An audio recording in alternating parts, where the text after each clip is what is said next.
ਅਗਲੀ ਖਬਰ ਲੰਡਨ ਤੋਂ ਆ ਰਹੀ ਹੈ, ਜਿੱਥੇ ਕਿ ਜੂਲੀਅਨ ਅਸਾਂਜ, ਸਾਰਿਆਂ ਨੂੰ ਪਤਾ ਹੈ ਵਿਕੀਲੀਕਸ ਦਾ ਫਾਊਂਡਰ, ਉਸ ਨੂੰ ਅਮਰੀਕਾ ਬਹੁਤ ਲੰਮੇ ਸਮੇਂ ਤੋਂ ਐਕਸਟ੍ਰਾਡਾਈਟ ਕਰਨ ਦੀ ਕੋਸ਼ਿਸ਼ ਕਰ ਰਿਹਾ ਹੈ।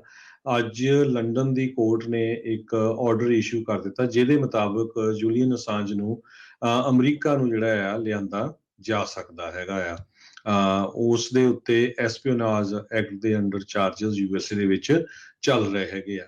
ਯੂਕੇ ਦੀ ਹੋਮ ਸੈਕਟਰੀ ਪ੍ਰੀਤੀ ਪਟੇਲ ਨੇ ਇਸ ਦੇ ਉੱਤੇ ਰਬੜ ਸਟੈਂਪ ਕਹਿੰਦੇ ਆਪਣੀ ਲਾ ਦਿੱਤੀ ਹੈਗੀ ਆ। ਸਾਂਝੇ ਅਪੀਲ ਜ਼ਰੂਰ ਕਰ ਸਕਦਾ, ਪਰ ਬਹੁਤ ਲੰਮੇ ਸਮੇਂ ਤੋਂ ਇਹ ਉਹਦਾ ਜਿਹੜਾ ਕੇਸ ਚੱਲ ਰਿਹਾ ਆ। ਯੂਐਸਏ ਦੇ ਵਿੱਚ 18 ਦੇ ਕਰੀਬ ਕ੍ਰਿਮੀਨਲ ਚਾਰਜਸ ਵਿਕੀਲੀਕਸ ਦੇ ਜਿਹੜਾ ਫਾਊਂਡਰ ਆ ਉਹਦੇ ਉੱਤੇ ਹੈਗੇ ਆ, ਜਿਸ ਨੇ ਹਜ਼ਾਰਾਂ ਦੇ ਹਿਸਾਬ ਨਾਲ ਕਲਾਸੀਫਾਈਡ ਫਾਈਲਸ ਤੇ ਹੋਰ ਜਿਹੜੀਆਂ ਡਿਪਲੋਮੈਟਿਕ ਕੇਬਲਸ ਹੁੰਦੀਆਂ ਆ ਉਹ 2010 ਦੇ ਵਿੱਚ ਰਿਲੀਜ਼ ਕਰ ਦਿੱਤੀਆਂ ਸੀਆਂ। ਤੇ ਜੇ ਜੂਲੀਅਨ ਅਸਾਂਜੇ ਯੂਐਸਏ ਚ ਆ ਜਾਂਦਾ ਆ ਤੇ ਉਸ ਦਾ ਟ੍ਰਾਇਲ ਚੱਲਦਾ ਹੈ ਤੇ ਉਸ ਨੂੰ 175 ਸਾਲਾਂ ਦੀ ਸਜ਼ਾ ਹੋ ਸਕਦੀ ਹੈ।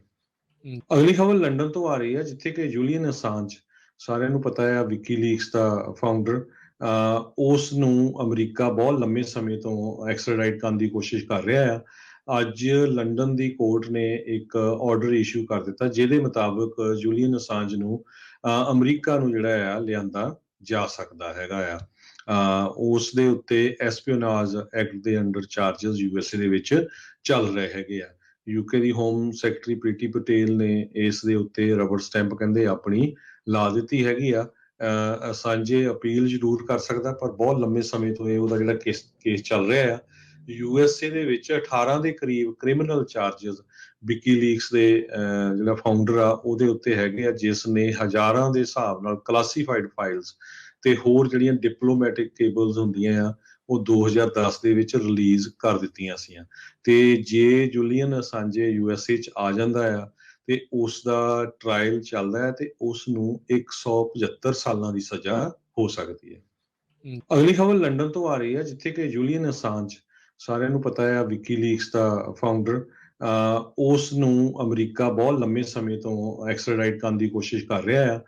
ਅੱਜ ਲੰਡਨ ਦੀ ਕੋਰਟ ਨੇ ਇੱਕ ਆਰਡਰ ਇਸ਼ੂ ਕਰ ਦਿੱਤਾ, ਜਿਹਦੇ ਮੁਤਾਬਕ ਜੂਲੀਅਨ ਅਸਾਂਜ ਨੂੰ ਅਮਰੀਕਾ ਨੂੰ ਜਿਹੜਾ ਆ ਲਿਆਂਦਾ ਜਾ ਸਕਦਾ ਹੈਗਾ ਆ। ਉਸ ਦੇ ਉੱਤੇ ਐਸਪੀਓਨਾਜ ਐਕਟ ਦੇ ਅੰਡਰ ਚਾਰਜਸ ਯੂਐਸਏ ਦੇ ਵਿੱਚ ਚੱਲ ਰਹੇ ਹੈਗੇ ਆ। ਯੂਕੇ ਦੀ ਹੋਮ ਸੈਕਟਰੀ ਪ੍ਰੀਤੀ ਪਟੇਲ ਨੇ ਇਸ ਦੇ ਉੱਤੇ ਰਬੜ ਸਟੈਂਪ ਕਹਿੰਦੇ ਆਪਣੀ ਲਾ ਦਿੱਤੀ ਹੈਗੀ ਆ। ਸਾਂਝੇ ਅਪੀਲ ਜ਼ਰੂਰ ਕਰ ਸਕਦਾ, ਪਰ ਬਹੁਤ ਲੰਮੇ ਸਮੇਂ ਤੋਂ ਇਹ ਉਹਦਾ ਜਿਹੜਾ ਕੇਸ ਚੱਲ ਰਿਹਾ ਆ। ਯੂਐਸਏ ਦੇ ਵਿੱਚ 18 ਦੇ ਕਰੀਬ ਕ੍ਰਿਮੀਨਲ ਚਾਰਜਸ ਵਿਕੀਲੀਕਸ ਦੇ ਜਿਹੜਾ ਫਾਊਂਡਰ ਆ ਉਹਦੇ ਉੱਤੇ ਹੈਗੇ ਆ, ਜਿਸ ਨੇ ਹਜ਼ਾਰਾਂ ਦੇ ਹਿਸਾਬ ਨਾਲ ਕਲਾਸੀਫਾਈਡ ਫਾਈਲਸ ਤੇ ਹੋਰ ਜਿਹੜੀਆਂ ਡਿਪਲੋਮੈਟਿਕ ਕੇਬਲਸ ਹੁੰਦੀਆਂ ਆ ਉਹ 2010 ਦੇ ਵਿੱਚ ਰਿਲੀਜ਼ ਕਰ ਦਿੱਤੀਆਂ ਸੀਆਂ। ਤੇ ਜੇ ਜੂਲੀਅਨ ਅਸਾਂਜੇ ਯੂਐਸਏ ਚ ਆ ਜਾਂਦਾ ਆ ਤੇ ਉਸ ਦਾ ਟ੍ਰਾਇਲ ਚੱਲਦਾ ਹੈ ਤੇ ਉਸ ਨੂੰ 175 ਸਾਲਾਂ ਦੀ ਸਜ਼ਾ ਹੋ ਸਕਦੀ ਹੈ। ਅਗਲੀ ਖਬਰ ਲੰਡਨ ਤੋਂ ਆ ਰਹੀ ਹੈ, ਜਿੱਥੇ ਕਿ ਜੂਲੀਅਨ ਅਸਾਂਜ, ਸਾਰਿਆਂ ਨੂੰ ਪਤਾ ਹੈ ਵਿਕੀਲੀਕਸ ਦਾ ਫਾਊਂਡਰ, ਉਸ ਨੂੰ ਅਮਰੀਕਾ ਬਹੁਤ ਲੰਮੇ ਸਮੇਂ ਤੋਂ ਐਕਸਟ੍ਰਾਡਾਈਟ ਕਰਨ ਦੀ ਕੋਸ਼ਿਸ਼ ਕਰ ਰਿਹਾ ਆ।